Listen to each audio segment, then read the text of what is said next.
Oh, what a day! What a lovely day!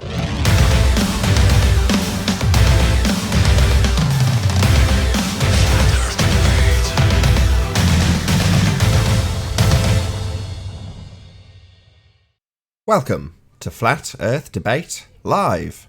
I'm your host Nathan Oakley, and if you are new to this channel, or you've not done so already, then be sure to subscribe and hit the bell notification icon to keep up to date with the Flat Earth Debate.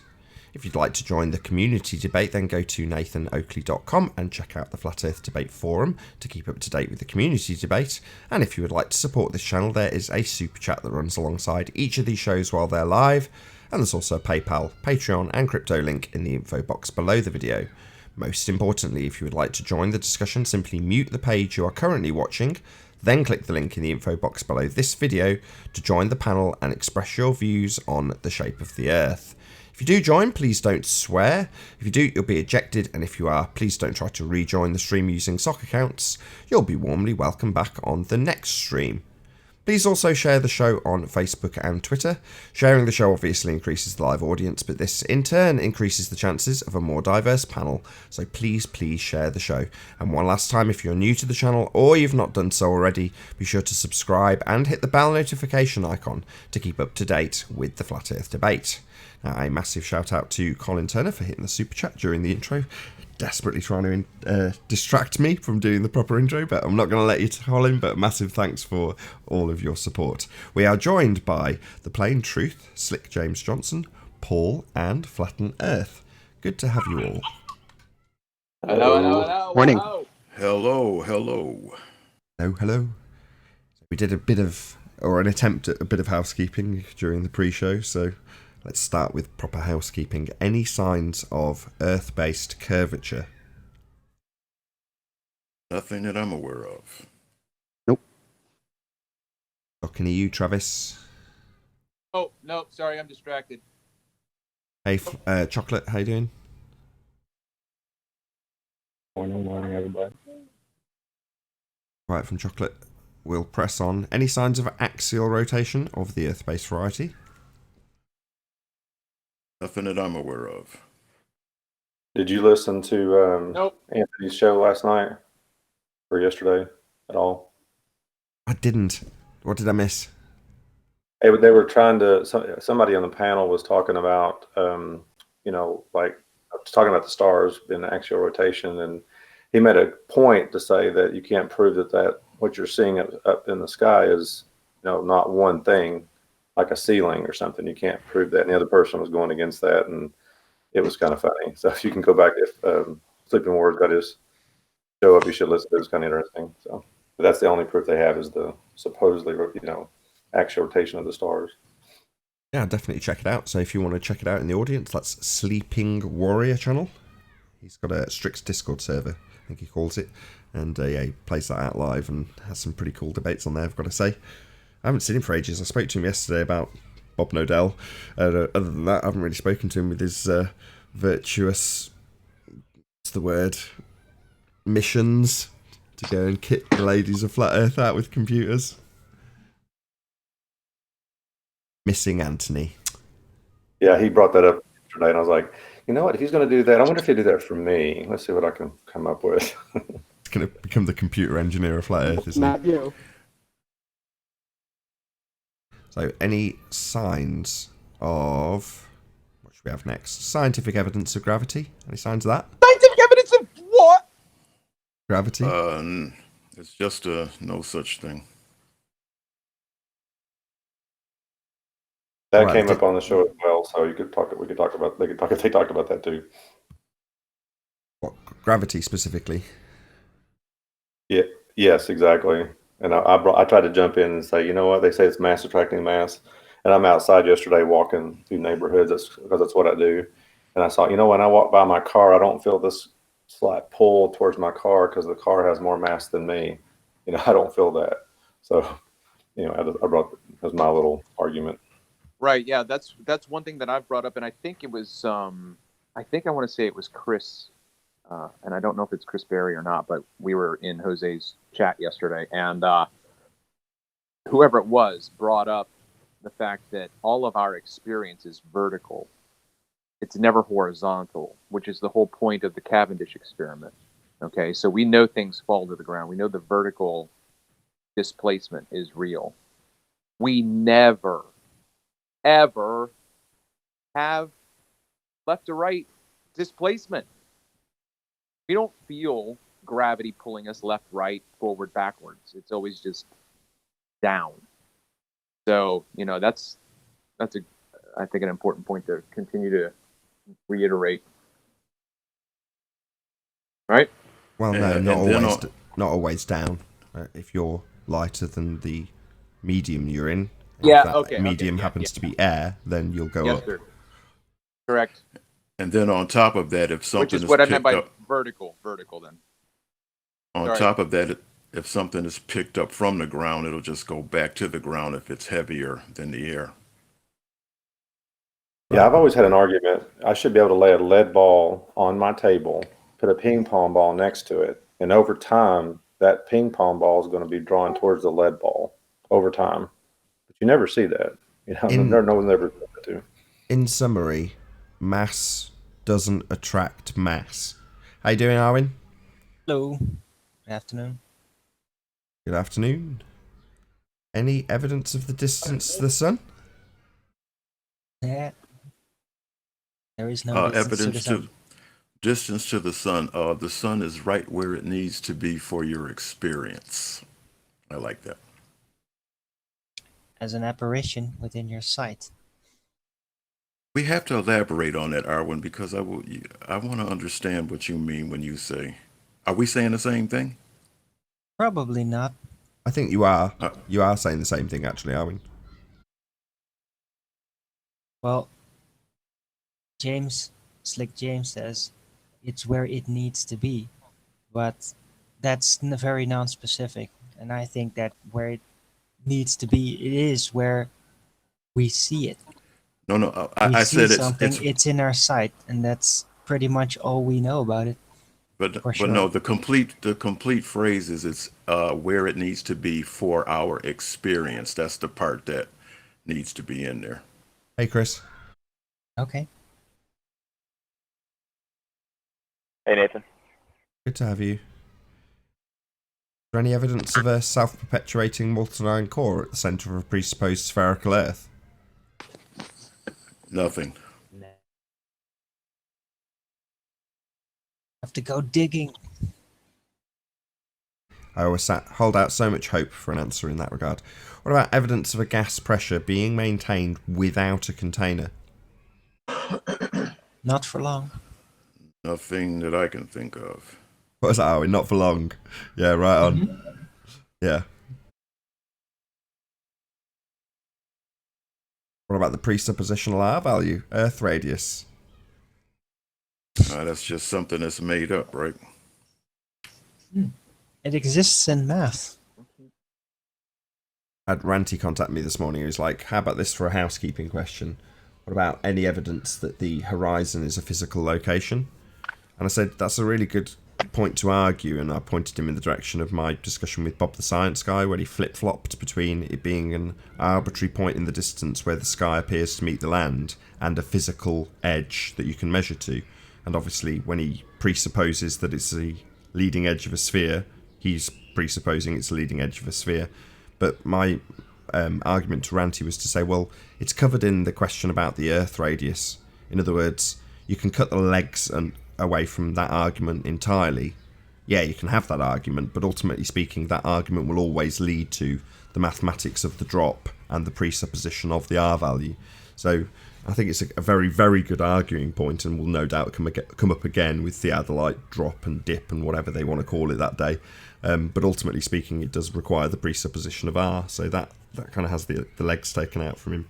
But what Ranty also said was, why don't you address some of the chat a bit more? Read out some of the chat comments. So I don't know who wants to be the nominated chat troll comment reader. Anybody going to volunteer? Who? Does that sound like you volunteering, Owen? Have you got the chat? Oh yeah, up? sure. I always read the troll comments. Well, I was gonna, if no one volunteered, I was gonna suggest you anyway. I was gonna ask. Who am I was going to supposed ask to read? before, doesn't the first question actually negate the other ones? Because I mean, if we don't have curvature, which is the first thing we would need in a ball, right? We would need curvature. So if we don't Yeah. have that, how can we even have a radius? Yeah, We yeah, would have no, to find the actual curve and then find the actual rest of the curve of the ball and then measure that. well, So yeah, But don't forget, they always have fractal looming. They don't talk about it anymore because it sounds so ridiculous. shout out to Del West Watson for the super chat. Really appreciate your support. Thank you very much indeed. By showing a model.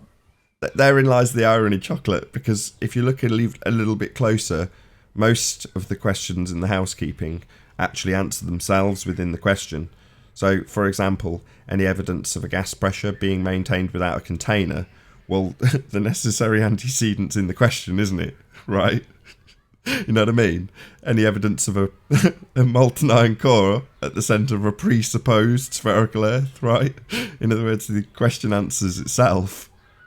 The question is already answered within itself. That's why after the first question, to me, it's kind of like a moot point. We don't have curvature. We don't have the rest of the other shit. Right. You know, That's why every- when we've got a Globie on the panel for the housekeeping session, which often happens in the second show, that's normally where the conversation elaborates from, the very first question, right?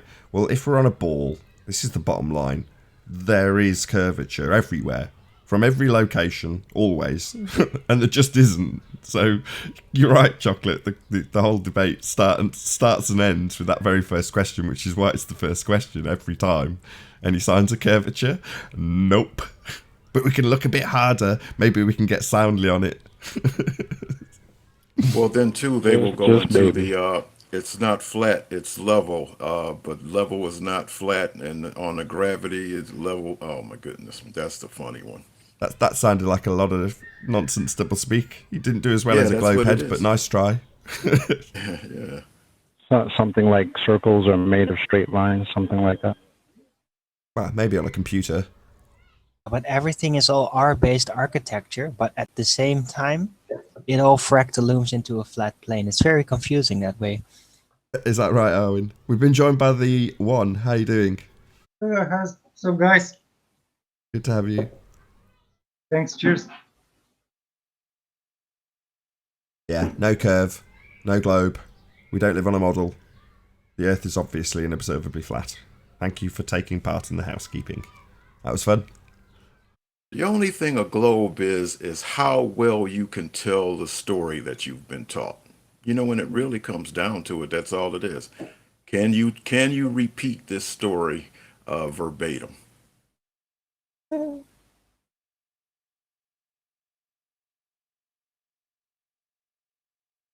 Yeah. By the way, I've been thinking a little bit about globes in general, and I've come to realize that there's actually a weird psychological effect where people, if they, with their eyes and with their attention, keep track of a ball, that actually works hypnotic and therapeutical.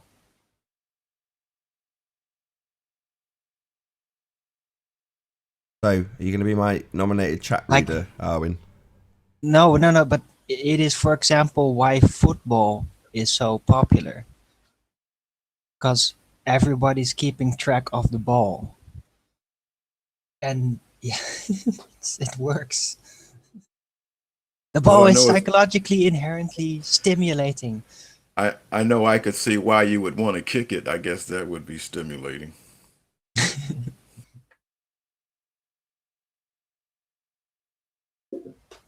Right. I mean, when I think of a globe, the first thing I want to do is kick it, you know. Roger and Arwin, you're gonna be cooperative. With what? Well, I'm hoping you'll pick out some choice comments from the chat thread. I would do it, but in the daytime, my projector's so covered in glare I can hardly read it, so I'll just be stuttering over every comment rather than actually reading it well. Whereas because you typically read comments from your live thread, subscribe to Arwin now, ARWIJN, and you can catch the early bird show where you can see just exactly this happening. But I'm hoping you'll read out some of the comments, and then we can, as a panel, pull them apart if they're interesting. Okay, I'll take a look. Nathan Oakley, the £1,000 flat Earth perspective challenge. Rory, I haven't got a clue what that means. Sorry. Maybe you can explain it in a bit more detail, and I'll respond to that. See what else we got. Mark Taylor. I've got to approve the comment first to even have a chance of reading it. Arwin would ask Nathan why he let Channel Q spank his ass. Well, talking all over me and spanking my ass aren't really the same thing. What actually happened was I was having a discussion with a guy called Skyfly Bry, and at the point that I was bending him over, he had to be bailed out by this chick called Channel Q, and she had to rescue him repeatedly, which was quite amusing. So on a few of the occasions, I left massive gaps for them to get tuckered out, and then when I rejoined the conversation, I'd get about halfway through a sentence, and Channel Q would pipe up and talk all over me, which was fine. I was in the middle of making bolognese, so I wasn't that fussed about it. But ultimately speaking, where they got hammered was when it got to me asking about how we have gas pressure without a container. So I was asking Skyfly Bry how you can have gas pressure at the top. What would it be pressing on to give you the pressure? And Channel Q got very irate about it and would say, pressure! And try and mimic me in some rather vile way. Nevertheless, it kind of got to the point where I could point out I that got a they weren't follow-up answering. comment for you from Rob Vanderklok. Now we're talking. There's no clue. Pressure gradient, capital letters gradient, is a violation of the second law of thermodynamics. Density isn't a force, so can break a natural law. Explain, please. No worries. So Channel Q ultimately brought up that too. So she said, how is it possible to have a gradient? It violates the second law. I was like, well, no, it absolutely doesn't violate anything. And here's a demonstration of it. So I pointed in the direction of good times for all. And she just kept on asking the same rinse and repeat question. And then P. Mars played it for her, which was quite amusing. So that went nowhere. And I brought it back to the central point. What's the gas pressure pressing on at the top? And I, again, tried to explain how it would disperse in all directions, because we had Skyfly Bry saying, well, it's analogous to people in a crowd pushing on each other and the pressure that they would experience. Until I asked him, do people expand in all directions? And then, of course, that got me rumpus by Channel. Excuse me. I remember Channel Q. Channel Q was the one that was, it's not spinning, it's rotation. That's her, right? I don't follow Channel Q. She's particularly vile. It was like, yeah. Excellent impression of Channel Q. It's like, doesn't matter what word you want to call it, we're not doing it. So how about you prove we're doing it before you want to call it whatever names you want to call it? Seems to be an Earth cat, Earth dog fight going on in chat right now. Peanuts Clark says, gases rise up from the Earth. Absolutely correct. So they're not being produced between us and the alleged vacuum. They're being produced at the ground. So, as Peanuts Clark points out, gases rise up from the ground. So where do you think the most dense concentration of gases is going to be? Is it going to be at the top, where they're not being produced? Or is it going to be at the bottom, where they're all being produced? I don't know. I'm just thick. I couldn't figure that out for myself. Maybe the chat can tell me.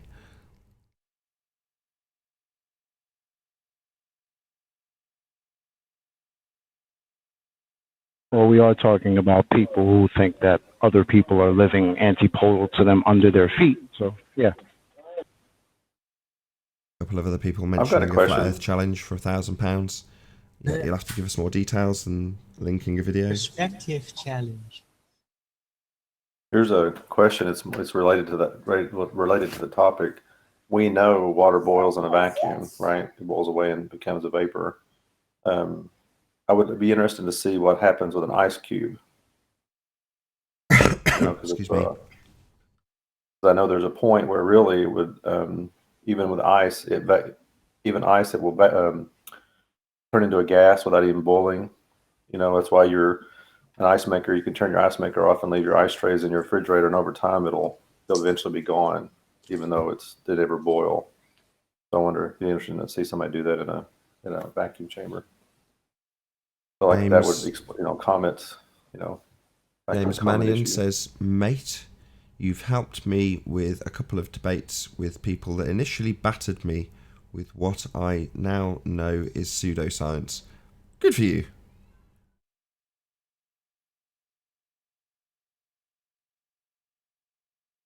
Someone just told me to shut up in there. That's pretty funny. Yeah, can you shut up?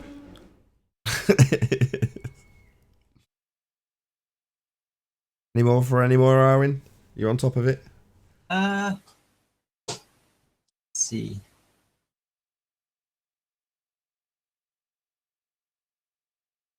Where's Ranty and Riley? Yeah, not here, annoyingly, Mark Taylor. I'd like them both to be here. They're both sorely missed. Ranty was on a couple of days ago. It's been ages since Anthony's been on. Explain rockets work in a vacuum. Ah, very good question. Who cares? You can't possibly have a sky vacuum. So it's kind of a redundant question. What's it proving? Because the sky's definitely not a vacuum. The gas would fill the space. And because we have gas, the sky's not a vacuum. So it's kind of redundant to ask how rockets would work in a vacuum, because who cares? You know what's really strange? We live in a natural world where we experience everything around us, and we can always have this experience without an apparatus. Globe people cannot do anything without an apparatus. Just keep that in mind. Rob says vernal equinox today, hashtag not flat. Maybe like to make a claim about the vernal equinox that doesn't presuppose we're on a sphere. Hello, Carlos, how you doing?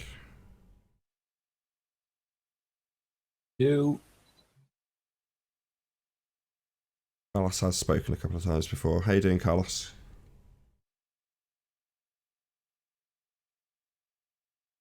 Oh yeah, by the way, Nathan, do you know what happened with Hori? Hori Sheet Show? Yeah. No, but he's immediately had lots of ridicule set in. So somebody found out a video where he was doing an endorsement for a penis enlargement product. Seen that? Yeah, Hori went in. Okay, hold on. Listen, that's what he does. He does commercials. That's right. Exactly. That's what I was saying. Yeah. Sorry about that. He went full in. He's like a professional advertisement actor. Yeah. And he goes in very far. So. But... Boom, boom. Penis enlargement joke? No? Okay. Goes in very far. Oh, what did I walk into? Yeah. No. Oh God, I didn't even think about that. No, but he's just somebody that basically took every order, went for everything. Sure. My point wasn't about the ad. It was just the fact that he was being ridiculed. You know, Yeah. I hadn't seen any Hori Sheet Show ridicule pieces particularly. He goes rogue for whatever reason, says flat Earths, fuck you, or whatever he said on that thumbnail with nothing going on the video. A description that says he hasn't had any support, and then loads of ridicule videos come out thereafter. So that was more my point, not necessarily the actual content of the video. I get it. He does advertising. Shout out to Paul Hall for the super chat. Thank you very much, Paul. I will not shut up. I was just kidding. It was just aptly timed that your kid made a load of noise when you were saying I'd just been told to shut up from the chat. I know. I just wanted to say that to whoever said that. I actually blocked the guy. I was like, you don't tell me to shut up. You try to raise a kid. Nathan understands. My kid's fast asleep. Thank God. Busy morning for her. Fast asleep.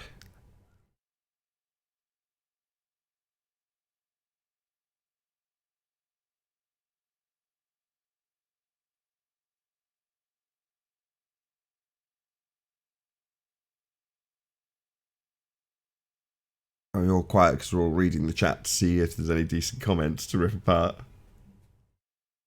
Explain no parallax in the constellations.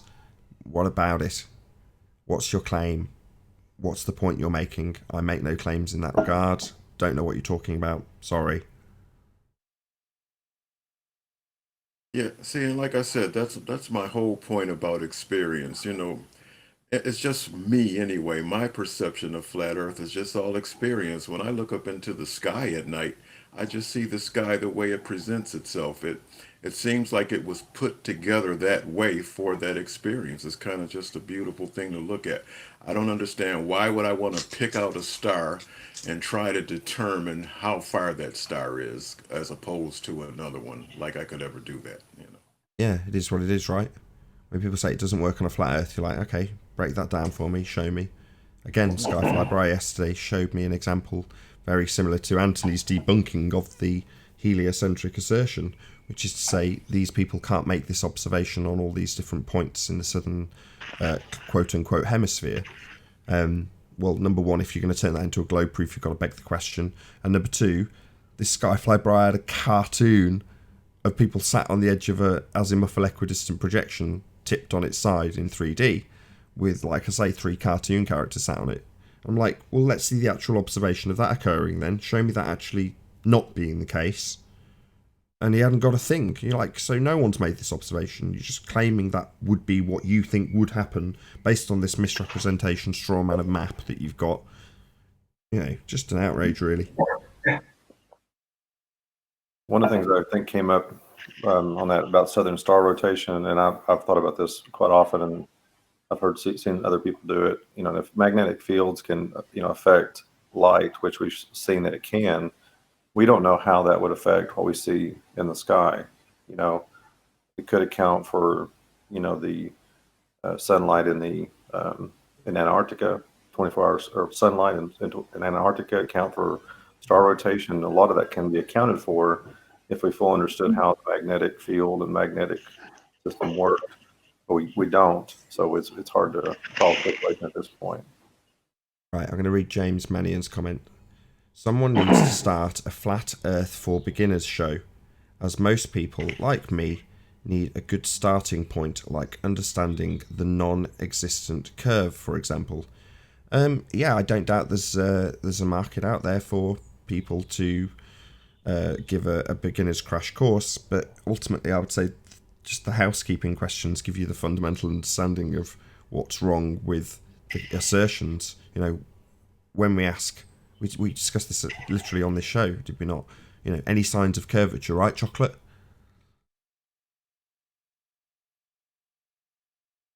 Chocolate. Doing busy work. Don't pull him off mute if you can't. I hear you. Right. So Yeah, that's you got most of curvature, you have radius. Obviously, the gravity that we're told about is what created this ball that we're supposed to be on, right?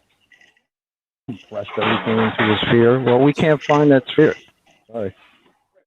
Well, you could do. You know, one of the things I always like, when they say you're always on the top of the ball, how come that can't be you're always on the bottom of the ball? Because you are. So I don't understand why that can't be a phrase. We're on the bottom of the ball right now. Doesn't sound as good though, does it? As the directions all become relative to the direction of the gravity force and But the concept is still there. I mean, we are on the bottom of the ball. Now they got to cut that out. You're always on the top. No, you're always on the bottom.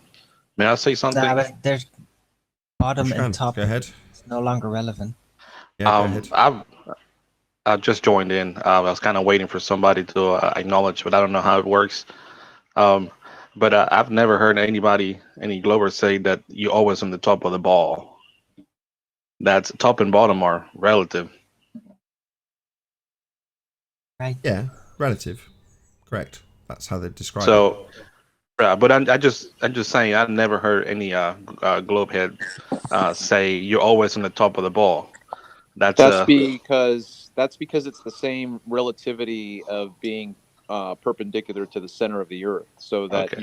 you're always level. So it doesn't matter. Right, conceptually. So whenever we see the Earth from space, supposedly, the North Pole is always on top.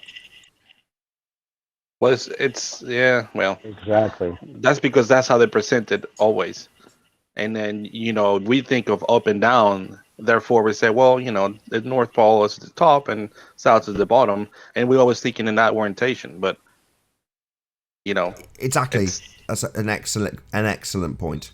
Correct. So you're hardwired when you say north or south to fundamentally understand that you are talking antipodal when you say south. For us, I don't know where you might be in the southern hemisphere. For all I know, no slip of the tongue intended. I did deliberately use the word hemisphere because we're talking in that context.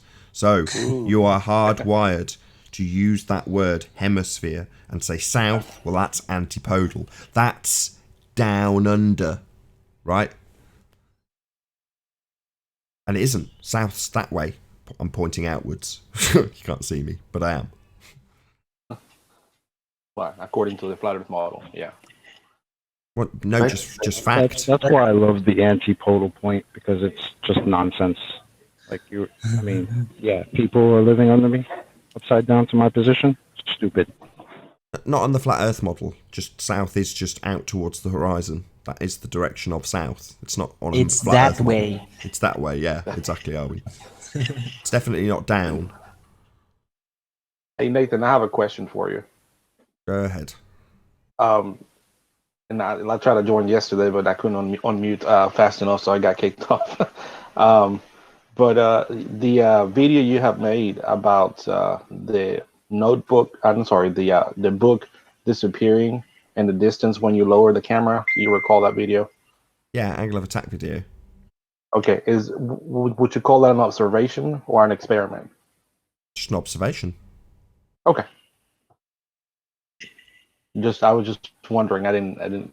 Just wondering if you've considered that a observation or an experiment. And being that it's an observation, what were you observing, or what did that observation prove or clarify? Exactly what it showed. Just have to observe what it shows. So, what did you see in the video? That's what it demonstrates. Okay, but so are you claiming that it was caused by the angle of attack because you were lower to the ground, or because there was a uneven floor? Well, the uneven floor, if you want to claim it was uneven, which it wasn't, makes no difference because I can't lower the lens of my camera phone to the level of the floor. So there's about, I don't know, I think it's 8mm, 9mm, plus the case, another couple of mil, say 1 centimetre, and then to the centre of the lens, maybe another couple of mil, 3mm, so maybe 1.3 centimetres above the ground. Well, you're not going to ever argue that there's going to be an obstruction 1.5 centimetres high on that floor that's going to interfere with what's happening in the distance. It just isn't the case. Well, I would argue, but because I would think, and I say in a span of 50 meters, an undulation of 1 or 2 inches would not be noticeable to your eye, and that would, depending on where it's at, it could, in fact, obstruct the object, further down the floor. And the fact that you didn't demonstrate that the floor is perfectly leveled, that could be an alternative reason of why it disappeared. No, That's just my opinion, of course. It's the same reason, though, isn't it? Because if you're to assert there's an undulation in the floor that is ipso facto smaller than the book, but can obscure the book by lowering the camera, then that's a description of perspective. Something that is smaller, a mere undulation in the floor, can obscure something that is bigger and further away. So if you assert that it's the undulations in the floor causing an obstruction, then that still supports my argument. Which was? That perspective causes it. Well, not directly. Perspective didn't directly cause it. Perspective caused the book to be smaller in the distance, and an object that is smaller than the book but closer to the observer or camera in this instance was big enough, or its angular size was big enough to obstruct the object behind it because it was in front of it, and because the floor wasn't 100% level. And that's the reason why when people show small boats disappearing I say, well, that's a too small of an object to say that it is curvature, because it could very well be what's called the distortion, mirroring in the water, or some some waves in between the observer and the boat, causing it to disappear. So that's why when a globe head said, would bring an argument of saying, oh, that small boat disappears. So, well, it's really hard to tell whether it could be curvature or distortion in the mirroring, or the waves closer to the observer, like you said, because of angular size. Since the object is far away, the angular size is smaller than something closer, even though it's smaller than the object behind it, because of its angular size, and it could be obstructing it. But that doesn't necessarily prove that it's because of directly because of perspective. It's because of the orientation, or where the objects are. Well, but that is perspective. So, other than you declaring that that's not perspective, you've basically made my argument in quite a concise way, and then declared that that's not perspective. Well, let's put it this way. If we think about a theoretical, perfectly plane, perfectly flat plane, would that book disappear? Yeah, eventually it'd get too small to see. Well, I disagree. So you think you can see? That's the difference. Sorry, that's you think you can see forever? Well, of course. If you take into consideration. Wait, no. Did your response, oh, of course, mean yes? Well, yes. I mean, if we want to be more specific, we want to talk about how far away, the condition of the air, how much light. There's a point where an object, you can't have resolution to tell details. But for example, if I have a quarter inch light bulb in front of you, and I light it up, you can see it. If I turn it off, you still can see it. Now, if I walk a mile away, if the light bulb is off, you can't see it. But if I turn it on and plain darkness, you'll be able to tell, even though it's a mile away, wouldn't you? That doesn't mean that it it disappeared. It just means you can't tell the difference. Here's the problem. You're giving us a thought experiment right now, and we might think, well, yeah, sure, I could probably see it if you turned it on, but if you then walked another mile and another mile and another mile, it would change the angle and the size of both you and the light bulb, and you would not be visible any longer. I mean, don't say eh. Well, I mean, I'm trying to get to respond. I don't want to respond right away. Let me think. Depending of the brightness of the object and the distance, yeah, if it was not as bright of an object, then the further and further, the smaller, then you couldn't really make have enough resolution to tell what it was. But we're talking about I think the difference here is an object sitting on a plane and an object just going into the distance. Because how far away do you guys think the sun is? Sorry, no, we're not going to have a change of subject. Do you think we can see forever? Okay, yeah. That's fine. Do you think we can see forever?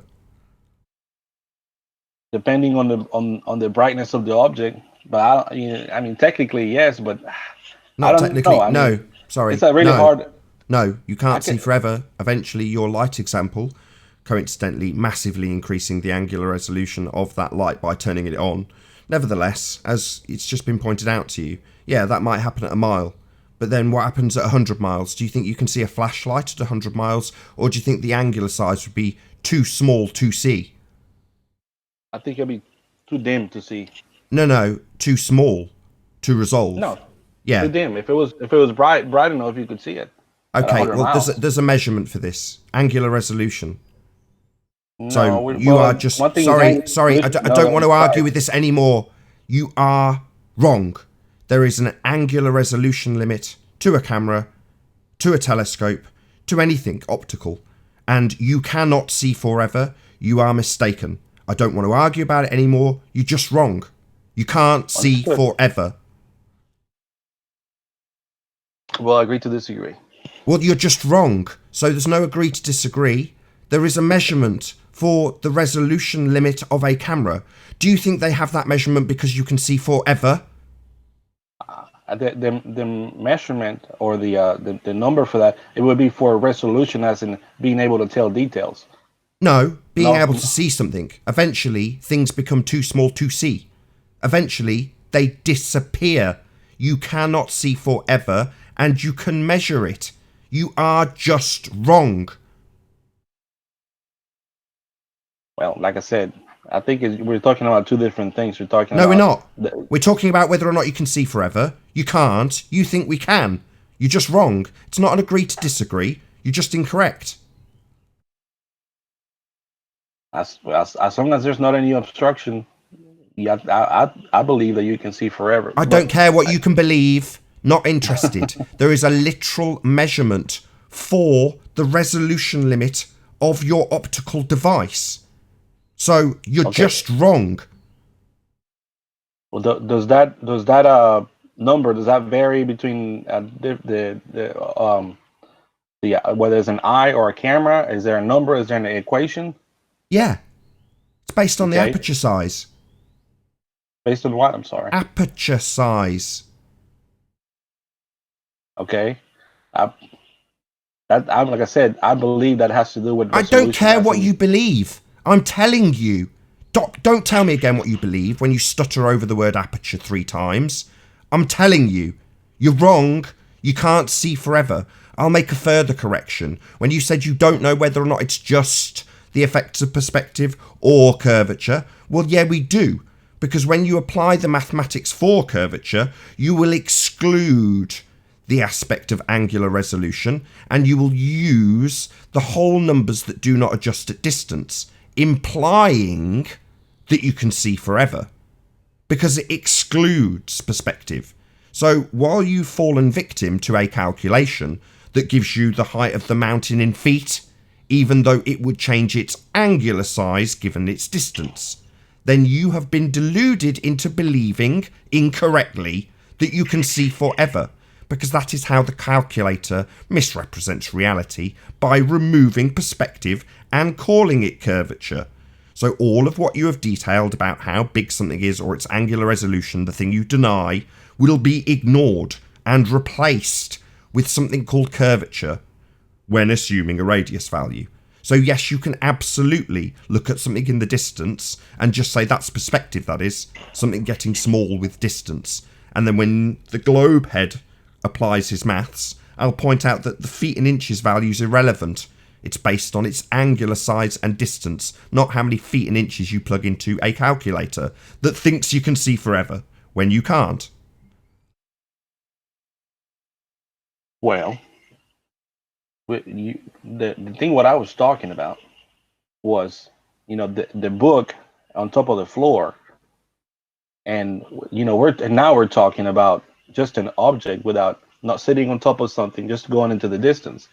Now, my argument was that the reason why the book was disappearing is because the floor wasn't perfectly level. Now, if you're saying that the book was disappearing because it was going too far away from you, now if you were to lift the book from where it was at whenever it had disappeared, couldn't you see it? This is just called foreshortening. Look it up. Foreshortening. Foreshortening. Yes. Okay. I will look that up. Would you define that for me? Yeah, the angle of view decreases as you lower your camera. The field of view in the lower section gets more and more acute, till eventually the resolution limit is breached and stuff in the distance disappears. I call that the angle of attack. Hey, Brenda. Yeah. Is that an actual like what the term that you just told me to look up? Is that what exactly? I mean, has somebody researched this and put it online? Yeah, foreshortening. Foreshortening. So you're saying when you're lowering the camera at the same level as the object, that you're shortening the angle of attack? No, that's is that what you're saying? The field of view in the lower half of your camera will become more acute as you lower the camera. Simple. I demonstrate it in that video. And unless you are to assert that there is an undulation in the floor that is physically bigger than a book sat on the floor, then you would also affirm my argument that things in the near foreground, which will be given a millimetre value in your calculator for curvature, yeah? Well, how many millimetres obscures something with a bigger millimetre value isn't, well, never. The thing that's got a lower value will never block the thing with a bigger value, because Muppets who use those calculations think you can see forever. Well, that's perspective. Yeah. The same reason why you can block the sun or the moon with your thumb in front of your eye. No, we're not talking about the sun. We're talking about a book, are we not? Yeah? And unless, as I've just asserted, and you've completely ignored, you are to assert that an undulation in the floor is physically larger than the book, then you can only use a perspective explanation. And the perspective explanation is negated entirely by the undulation, if put into the curve calculator, being given a millimetre value, same as the book. And if that millimetre value in the foreground is smaller than the thing in the background, you can see it, even though I demonstrate that you can't. That would be an effective perspective.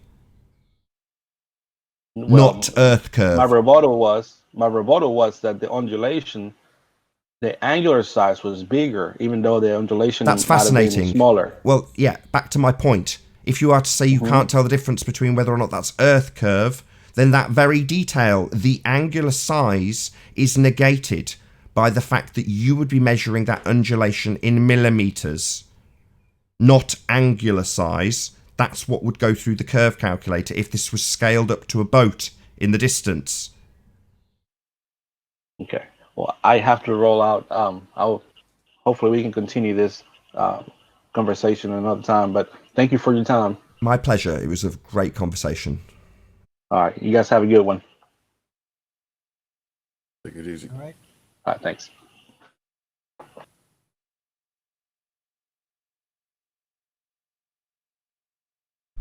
No, we can't hear you, Brenda. Sorry.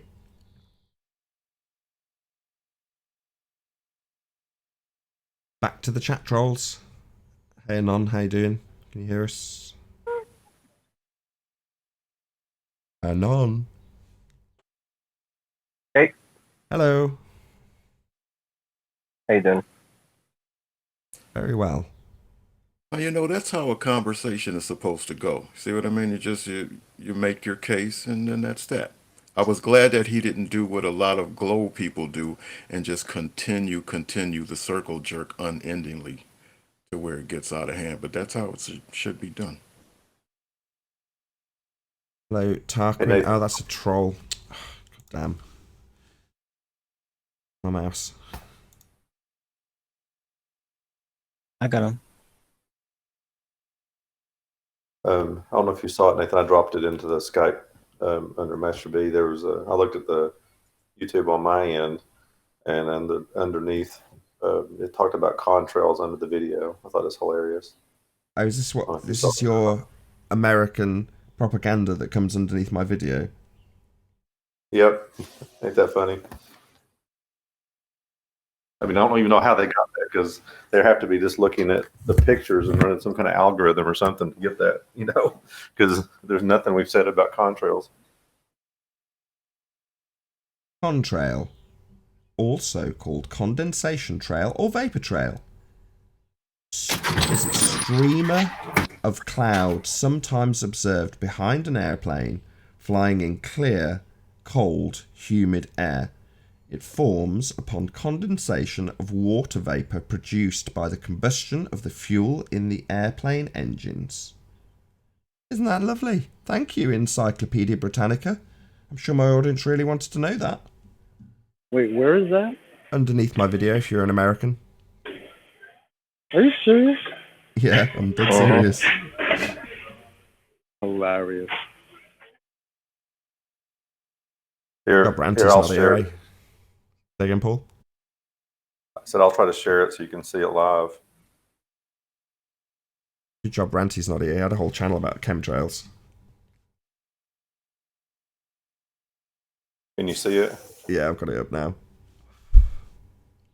Ain't that hilarious?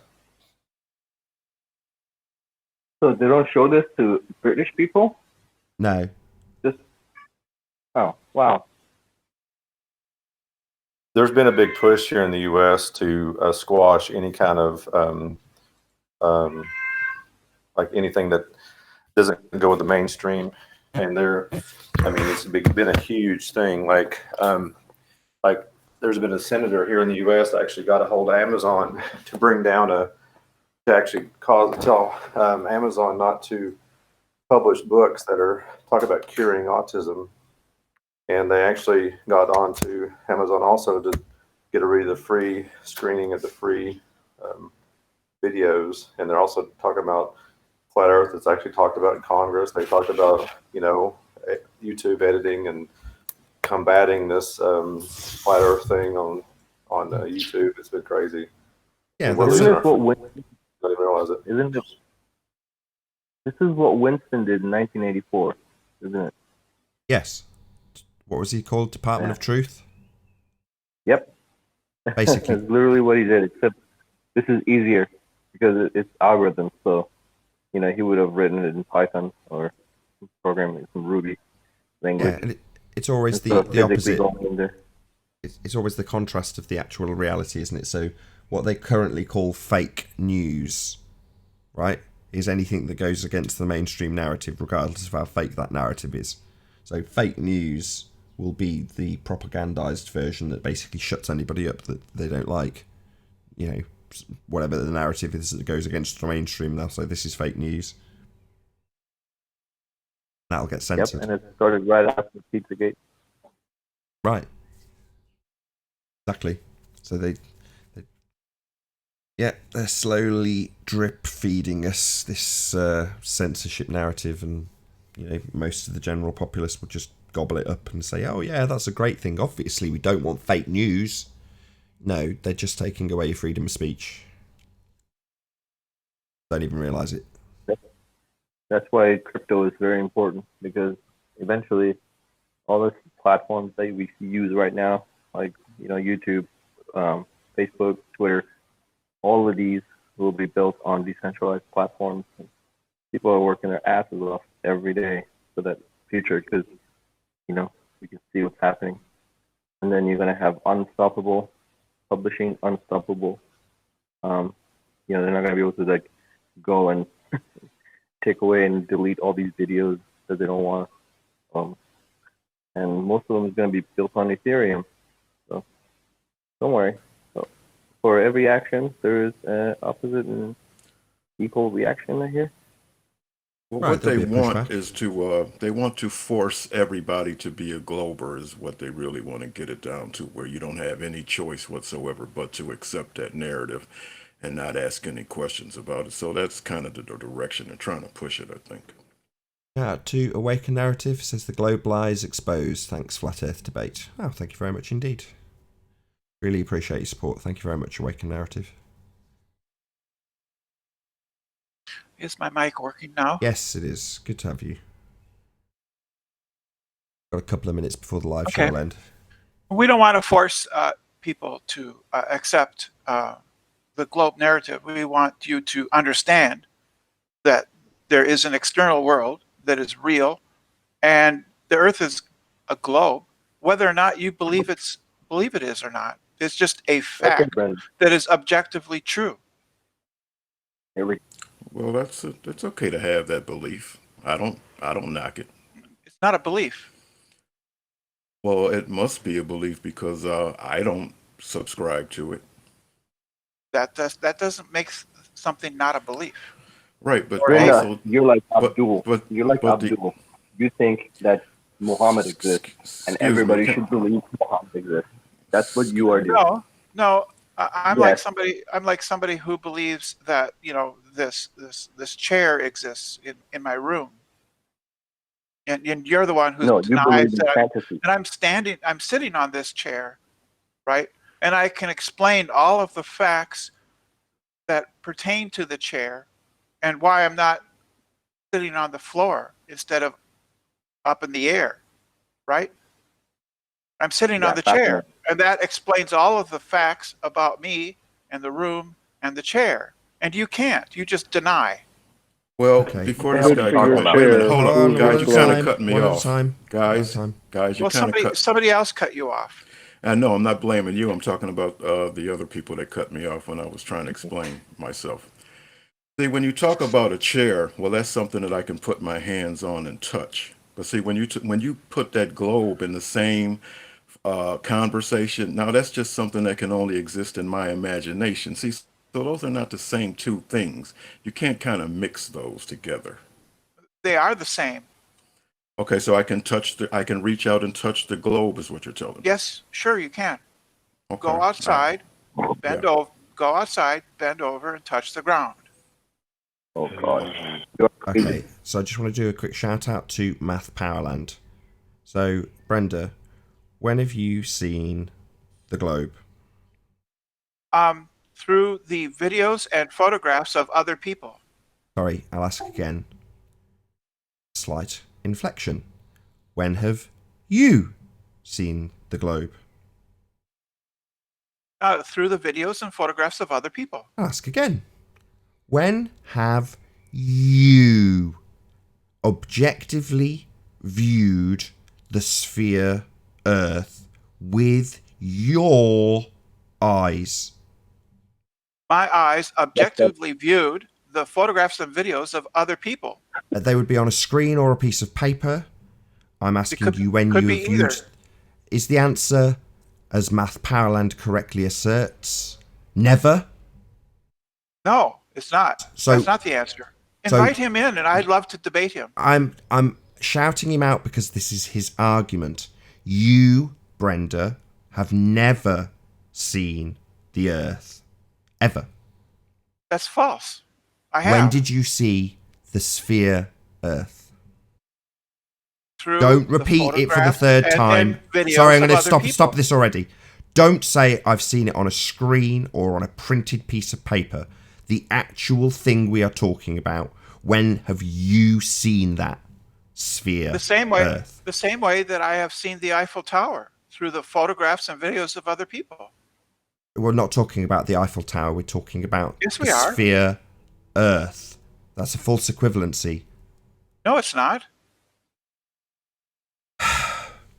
They're not. It's not a false equivalency. I can know that the Eiffel Tower exists because there is evidence for the Eiffel Tower. I can know that the Earth is round and is a ball by the evidence presented to me by these photographs and videos of other people. Hold on. Brenda, So is this the logic you use in real life? it's all right. Yes, So yes, it Brenda, is. Brenda. So can I book a ticket to go to the Eiffel Tower with you, and we can continue this conversation? We can. Can we book a ticket to go and look at the Earth as a sphere? Yes, you can. Show me. They're selling tickets, dude. The Galaxy spacecraft works just fine. You could buy a ticket on it. So allegedly, hold on. Allegedly, you can now, according to you, objectively view the sphere. Correct?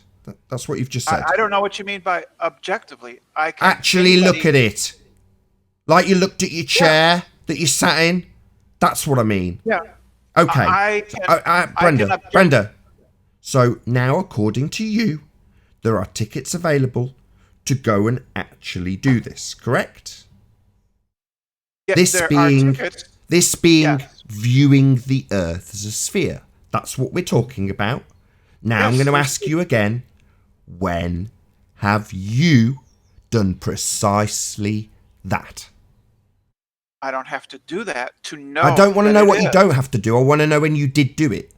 No, I don't have to go to I don't the want to know Eiffel what you Tower. have or haven't got to do. I want to know when you did do this, because you have seen it, haven't you, Brenda? Or as I shout out Math Powerland for the second time, nobody's seen the Earth as a sphere. Nobody. Invite him in. I'd love to debate I'm him. shouting out his argument while I point out again that you have highlighted that there is a possibility, alleged possibility, to do precisely what I'm asking whether or not you have done, and you tell me whether or not it should be done, rather than whether or not you've done it. Look. If my sister shows me, I don't need another photograph example. of her. If I my need sister, to know an answer. It's a simple yes or no question. No, When did no, it's not. you like your chair, view the sphere Earth with your eyes, not on a camera picture or on a screen. When did you do it? What do I use to see pictures and videos with? My eyes. So I've seen it with my eyes. That's equivocating.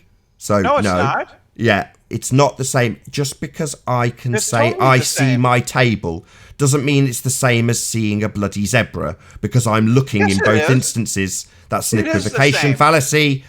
Let's not do this, Brenda. not You're a going to piss me fallacy. off really It's the quick. same. Right? Is it? Let's just have a laugh at you instead. So is it That's because fine. you can't admit that you've never seen the Earth as a sphere? But I have. Oh, I have seen really? the Earth. Like, so let me get it straight. You've bought the ticket like you just described, and you went and saw it with your eyes objectively. Did you? You've done that? I have seen it by the pictures and Yeah, we videos know of that. other That's the people, 5th time taken you've by other told people. us.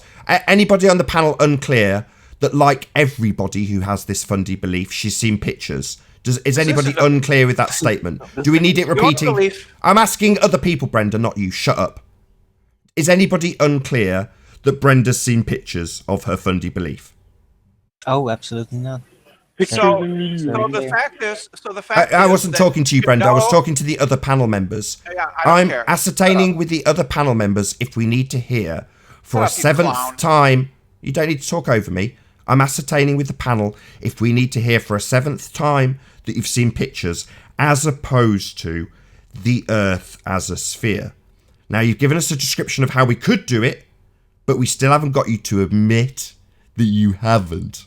Have we, Brenda? But I have seen it. Oh, what? How have you done this? In the same way I can see other things that are not physically nearby me. The same way I can see the Eiffel Tower. Yeah, that's right. Yeah. You saw a picture. Do you think the Eiffel Tower exists? As false equivalence. It's not a false equivalence. Demonstrate the false I've already equivalence. demolished this argument, Brenda. How are they Can- not? How are So, they not Brenda, equivalent? Brenda, The only way Brenda, to be Brenda, really stop curious is to see it talking. in Brenda, person. Arwin, don't rumpus me when I'm just at the conclusion of this. For God's sake. Solution of what? Oh, yeah. You're an imbecile, Nathan. That's called an ad hominem. Yes, So it we is. can- It's called an insult. No, it's just an ad hominem attack. I'm not saying that your argument Oh, is wrong shut up, because you're an Brenda. idiot. Is this because I'm you've saying- been I'm destroyed? just saying that you're Is an this idiot. you losing, Hey, resorting Nathan, to ad before- hominems Nathan. because you know we can both travel to Paris and have a little look at the Eiffel Tower? But when Right. you assert that we could go to space, that basically confirms that You you've can. not done it. And then you Nathan, rumpus could go me. to space. Yeah. Nathan, we could can. this be that point that Okay. I jump in on, and because I know at this point it's just Yeah. going to be going kind of back and forth. So can I jump in and kind of mediate for you if you don't mind? Well, yeah, maybe you could get him to not constantly overtalk me. Two words into my I was- replies.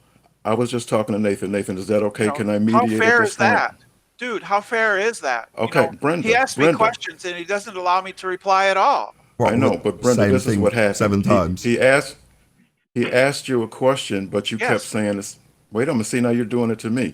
Now I defended you yesterday because I was thinking Yeah. that every time you spoke, people started talking over you. But now that's what you're. See, I can't even get a word out, and No, you I'm keep just agreeing with. We're just talking. This is conversational. I'm just saying yes. right. But don't do that because you cut the mic when you do that. So the point that I'm trying to make is what Nathan is trying to ask you is not whether you could see it in a picture. He's saying, see, you gave an example of I can identify my chair as a fact. Now you remember that, correct? Yes. So now what Nathan is saying is, can you do the same with the globe? In other words, you can touch a chair. Can you touch an entire globe? Can you see an entire globe in your view? Not through a picture, but just like you see your whole chair in the view. That's what he's trying to get at. And you touch your entire chair. I said, can you, like, in other words, you can see your entire chair, right? You can see the whole thing. You can stand back about 3 or 4 feet. Right. Can you do the same thing with the globe? Step back and see the whole thing. And have you Yes. done it? Yes, you can. Have you done it personally? I have seen it through the Right. photographs and videos I of know. other people. Okay, but when I asked you about the chair, I didn't ask you, did you see a photograph of the chair, did I? I talked about the chair in reality, stepping back in reality and seeing the entire chair. Can you do that with the globe? Can you step back? Yes. Okay, have you done it? I have seen it In through the the Okay, videos pictures. and I've pictures of seen the it in the pictures. Yeah, as Slick takes over that circle jerk for her to do exactly the same thing about 20 more times, I will unfortunately, for the audience in Nathan Oakley 1980 channel, bid you farewell and say a huge, massive, enormous thank you for tuning in and hopefully smashing the super chat and sharing the show. And of course, a massive thank you to all of the debating panel for making this live debate possible. If you need something to keep you entertained after the live debate is over, then go to nathanoakley.com and check out the Flat Earth Debate Forum to keep up to date with the community debate. I've been Nathan Oakley, and I'll see you all in the next video. Oh, what a day! What a lovely day!